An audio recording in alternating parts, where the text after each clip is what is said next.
Merely mentioning his name gets a lot of people foaming at the mouth. He's that divisive for some reason. But if you listen carefully, listen, you can even hear the caps lock button being pressed, can't you? I'm going to be shouted at again. Let's have a chat. It's all too much. I think you said enough. It stinks hypocrisy to me. Calm down. Get your hand away from that caps lock key. Come on, get away from it. Maybe go and make yourself a chamomile tea or a soy latte if you don't want to hear about Tommy. And the only reason I'm actually addressing this again is because of my last video where I spoke about GB News and reform. And I was bemoaning the fact that GB News are not the home of free speech because they wouldn't even let Tommy on there, and yet they tell lies about him or allow guests to tell blatant and utter lies about him. Now, of course, because I mentioned his name, everyone's blah, blah, blah, Tommy this, Tommy that, he's a wanker, blah, blah, blah, blah, racist, blah, blah, blah, blah, blah. The normal shit, which always makes me laugh.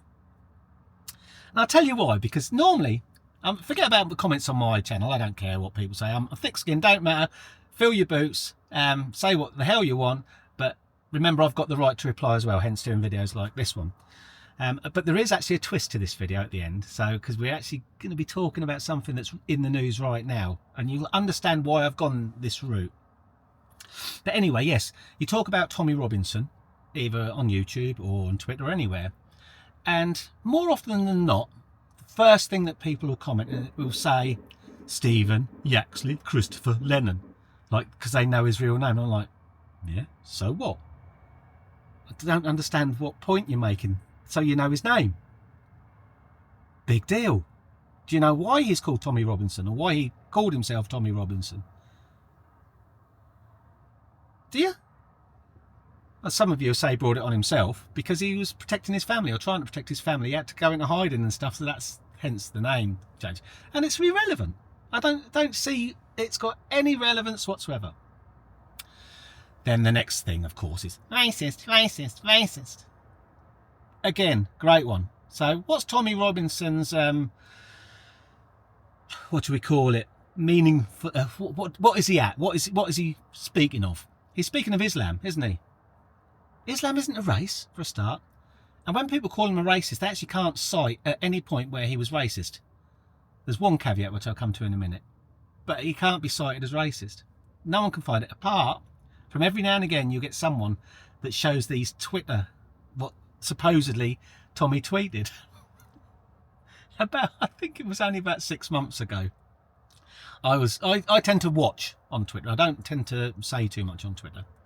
But I was watching this go off, and this fella was calling him a racist, and other people were saying, well, give us proof and that. And he showed all these tweets. Alright? Obviously from a fake account. But ever guess what? It turned out that the bloke who was saying this, right, who was calling him a racist, it was his burner account. He'd set up his own account to try and slur Tommy, and he was found out. And it was just a joy to watch the pile-on after that. Of course, he just went on a blocking thing. So yeah, so there's your racist bit. You may think he is, I don't. And I would apologise to people who have really suffered racism, because racism now just become a watered down word to stifle a conversation. Same with the word Islamophobia, a made up load of old bollocks. So that's just, they're my opinions, and yes, you know, there we go. So the third thing they often bring up, he was fraud. He got done for fraud. Yes, he did. Mortgage fraud. What he basically did was lied on a form to help his brother try and get a mortgage. That's pretty much what happened. It's something along those lines. It was helping someone, right? And yes, that's naive. But have we not all filled in a form and lied a little bit every now and again? Job interviews. When you go to the doctors, you don't say how many beers you really have a week. These little white lies and that, think you're going to get away with them. And again, I don't see what the relevance is that he got done for mortgage fraud. I don't see any relevance to what he stands for today at all. Then, of course, we have the passport, where, again, another one, cheap shot at him. He used someone else's passport to go to America because he was doing some speaking thing out there, right? Silly boy. I agree with you, silly boy. But again, hardly the crime of the century, is it? Huh? And again, of what relevance is it? Of what relevance is it, eh? Then we have the other favourite one was the Portugal punch, as I call it, whereas he punched a football fan in Portugal.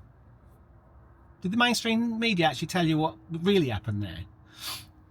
Well, Tommy was approached by this guy who was verbally attacking him and his missus, and it got into a scuffle. Tommy was protecting his missus and family, and he lamped this bloke. Right, simple as that. Now, I would have done the same if someone was coming at my missus, and if you wouldn't have done the same for someone coming at your missus, well, then you're a coward. So, and it's disingenuous, I believe. So, yeah, you know, sometimes you have to be violent. I'm not condoning it, but if someone's coming at you, you have to fight back. It's half the problem with this bloody world, I'm afraid to say. Now, the next one is the worrying one. They go, oh, well, he got put in prison because he tried to interfere with the court case. Well, that's nonsense. What he actually did, he was arrested outside a court, and he was, I believe, correct me if I'm wrong, but I believe he was reporting on the sentencing. That's the important word, the sentencing of some Pakistani grooming gangs members. Okay? Remember I told you to take note? That's sentencing. Okay? These people had already been found guilty. So he wasn't interfering with the court case at all. And all he actually did, I remember watching this because I watched it on the live stream. I don't know how I managed to be watching it, but I swear to God, I watched it on the live stream. And all he did was read from something that had already been published. The names of these people had already been published in a local newspaper, and I believe on the BBC local radio station at the time. So all he did was repeat what was already out there. He got arrested, and he was in prison within 3 hours, I believe. Certainly the same day. It's unheard of. Absolutely unheard of. So couldn't have a defence, didn't have a jury or nothing. Just slammed straight into a political prisoner. And why did they put him in a prison predominantly full of Muslims? Why would you do that if not to intimidate? He had to go into solitary confinement for his own protection. Now, these are just facts out there that people seem to just go over the head. And shall I tell you, you're not going to like what I'm going to say now. Or people who understand what Tommy is and people who are okay with it and believe that he is a working class hero and he is trying to stand up for the Great Britain, you're fine. But the other ones are the ones that are going to get upset with what I say now. You've been brainwashed. You have. Now, I know people will come back at me, well, you've been brainwashed because you support him. No, I'm being honest. We've all been brainwashed to some degree.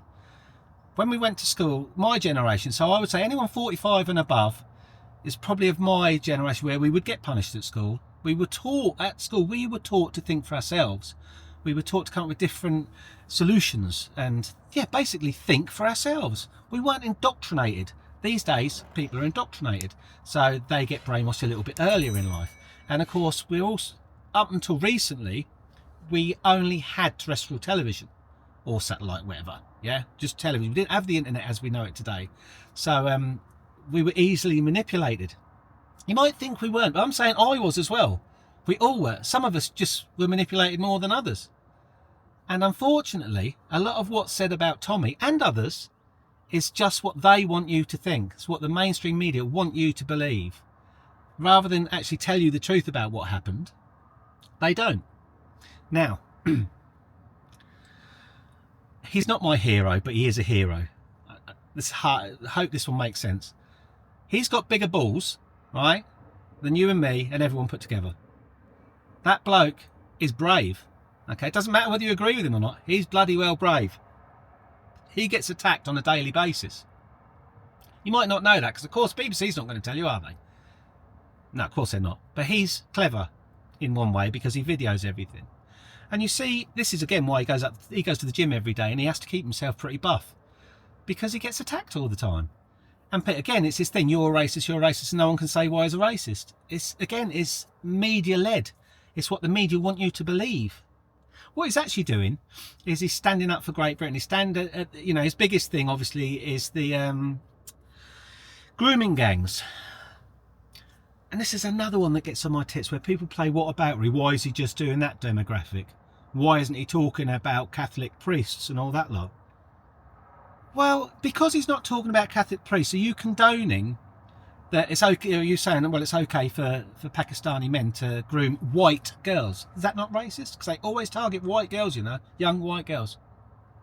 So now you might say, well, actually, more white people commit these crimes than Pakistani men. Yeah, you're right, because it's a predominantly white country at the moment, isn't it? But put it this way, okay, let's say the demographic of Pakistani men is 10% of the country. I'm not giving actual figures, I'm just saying, let's just say, for the sake of easiness, it's 10% of the country. Now, if they're committing 20% of the rape crimes or the grooming crimes, then you know there's a problem with that sector of society, don't you? I mean, if you can't see that, then I've got no respect for you at all. You have to call things as you see it. Yes, of course, I think anyone, kiddie fiddler, anything like that, it's abhorrent. It's the worst crime. Well, certainly one of the worst crimes. And it shouldn't be stood for. But why people have a pop at Tommy because he's calling something out that is abhorrent is beyond me. I don't understand. Maybe you can enlighten me on that. Do you think it's okay that Pakistani men create disproportionately groom kids more than any other demographic in the UK? Do you? Because I don't. It's this whataboutery game, isn't it? It's this whataboutery game. So then I guess the last thing is people saying it's not a journalist. And I mentioned this in the last video. Well, define a journalist. Do you think Caroline Cadwalla is a journalist? They just repeat shit that's given to them on a sheet by a director, by an editor, someone who is dictating the news, probably from the government, or somewhere, you know, not legit, shall we say, skewed. But Tommy, as I say, just go and look up the rape of Britain, or go and look up Panodrama. Like I said the last time, before you say it's not a journalist, you have to give it a chance and see if you then come back with watch it and then come back with an opinion, not just repeat what you think you should say. Now, again, this is another thing that's going to upset a few of you lefties. A lot of you actually agree with Tommy. You'll deny that you do, and shall I tell you why you'll deny you do? Or my belief, my opinion. I believe a lot of you actually do admire Tommy Robinson, but you daren't say it because you're afraid what your circle of friends or your work colleagues or your social media followers will think of you. That's what you're scared of. And you might actually find that the vast majority of them agree that they're with Tommy on this. Okay? So now, what I'm now expecting is a tirade of abuse. And this is where the twist is. Okay? A tirade of abuse on my YouTube channel like I had the last time. Bring it on. I don't mind. Honestly, I don't mind. I will just say one more thing, actually, which I forgot, which is important. I come from the same place as Tommy, or I lived there for most of my life. I was born not far from where I am now, in the Midlands. I lived in Birmingham for a bit, and then most of my life has been in Luton. So all my schooling life, my formative years were in Luton. I saw the same as Tommy did, because we're not far off the same, far off difference in ages. So I did see that. I've seen what it's done to Luton. I've seen what the cultural change has done to Luton. This isn't about race. It's about an idealism. It's about a culture, and it's about something that I feel is evil. Okay, you don't have to agree with me. Of course you don't have to agree with me. But you need to understand what Islam is, an Islamist especially. I saw the mosques going up. I saw the transformation of Bury Park. I remember once I was walking down there with a girl, my girlfriend at the time, when I was quite young, and she was wearing a skirt which was just below sea level. And I noticed that Pakistani men were spitting in front of her. And I thought, what the fuck's that about? And obviously we scuttled off because, I mean, there's only me and her, so we weren't going to stand up to anyone. And then I looked it up and saw what it is. And it's basically calling my missus a slut and a whore. That's what they do, apparently. I never knew that, but yeah, that's from a fair few sources. So I saw that. And also the change of the way Luton has gone. I mean, there's lots of other cities have seen the same thing, seen the same thing, sorry. My mum, bless her, she's be 80 next year. She's scared to go in to Luton Town Centre now, into the Arndale Centre. Think about that for a moment. I think that's terrible. Honestly do. So yeah, so I got out of Luton 6 or 7 years ago because I couldn't stand it. I'm now in the countryside. I'm away. I'm not living in suburbia anymore. I mean, if you haven't noticed, I'm living on a boat. And there is a reason for that. I needed to get out of Luton. So that's on that part of it. Okay, that's just a bit about me. So now, all the nasty bits and bobs that you're going to throw at me in the comments, which again, fine, fine, do you know, it's up to you. I'll never say you have to agree with me. You've got your own opinions, haven't you?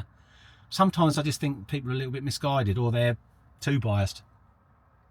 Perhaps I dislike Owen Jones and Benjamin Butterworth too much. I'll admit it. I'm biased. I don't like them. Okay? So, and probably I wouldn't listen to a lot of what they said because I don't like them. So I get it. I get it. But now let's move on to Jeremy Vine versus Joey Barton. And this is where I'm getting at. Okay? Now all you lot, well, not all you lot, I'm guessing, just looking at the last video, I'll have a few people giving it some of this, calling me names. Again, don't bother me. Basically trying to defame me, won't they? Yeah?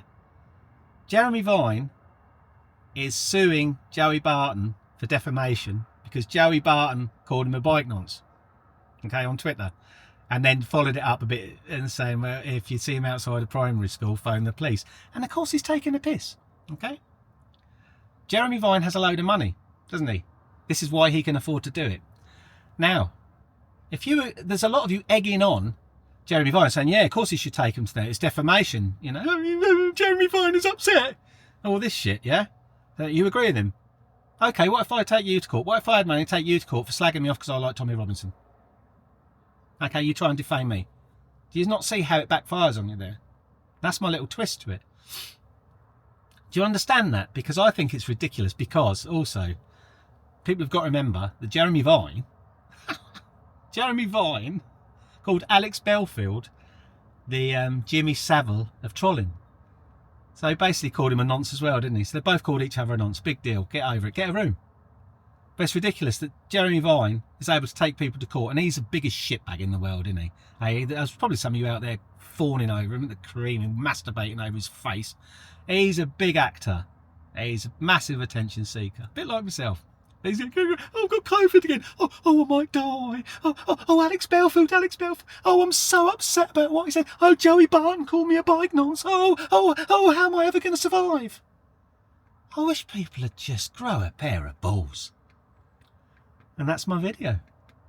I know I'm going to get some stick for this one. If you have liked it, or if you disliked it, just subscribe. Just put the thumb up your bum, or put the thumb down. Whatever you want to do. Love you all. Bye.